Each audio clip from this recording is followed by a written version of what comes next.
Hayagsoon maayong adlaw ug maayong gabi. Another day and great opportunity again to share the word of the Lord sa imuha karon. And ang akong share sa imuha karon about sa life ni Samson. And before I share the word of the Lord sa imuha karon, ako'y gamay nga pangutana or mubok nga pangutana sa imuha karon. Nganong ang atong kinabuhi is nanginahanglan ta og kusog gikan sa Ginoo. Nganong ang atong kinabuhi is kinahanglan jud nato ang Ginoo, no? It because siya ra jud ang kanang makahatag sa atua sa atong mga gipangayo. And dili nato mabuhat ang tanan without the help of the Lord sa atua. It because kung ga-trust ta sa atong kaugalingon, ma-fail and wala tay ka nang ma-achieve it because ga-trust lang ta sa atong kaugalingon.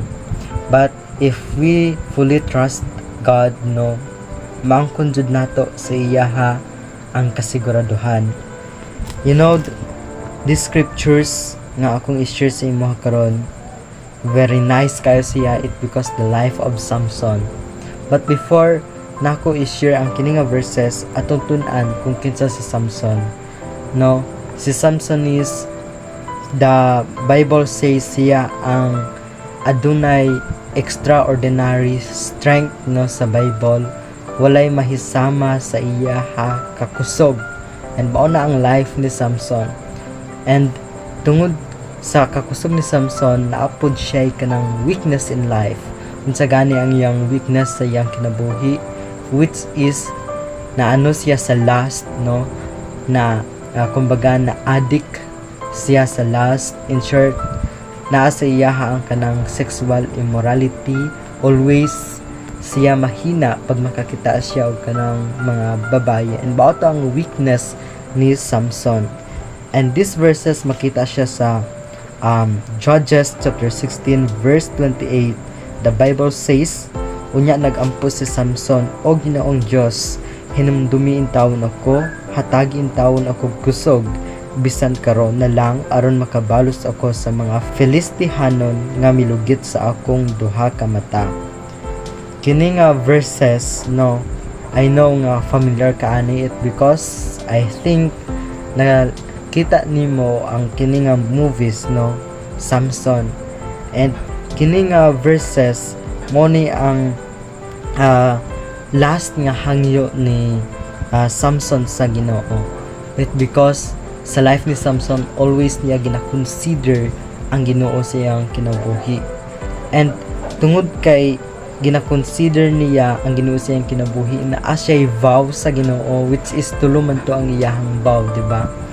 Ang iyang vow mao ang kanang dili makagunit sa patayng lawas sa tawo, dili mag-inom og wine, and dili magputol sa iyang buhok. Kay kung mabreak to niya ang vow niya, mawad-an siya og kusog.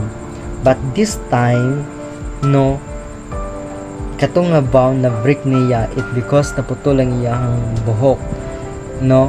And mao ni ang situation ni Samson. But that moment, no, ang kaaway niya, which is ang mga Filistihanon, naa sila'y kanang opportunity nga daogon or pildihan si Samson, it because wala na siya kusog ato nga time. And ang ilang ginabuhat gilugkit nila ang iyang mata. That's why grabe ang iyang kanang kahago ato nga time.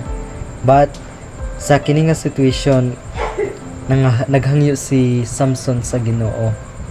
Tungod kay naghangyo siya sa Ginoo, gidunggan pud siya sa Ginoo, no, sa iyang gihangyo. That's why si Samson daghan siya napatay ato nga time. And tungod kay daghan siya napatay, no, namatay pud siya. And that's the situations sa kinabuhi ni Samson. Reflection nga pwede nato matun-an is mao ang kanang pagsalig sa Ginoo sa tanan-tanan. It because nasa Ginoo ang seguridad and nasa Ginoo ang tuburan sa kusog.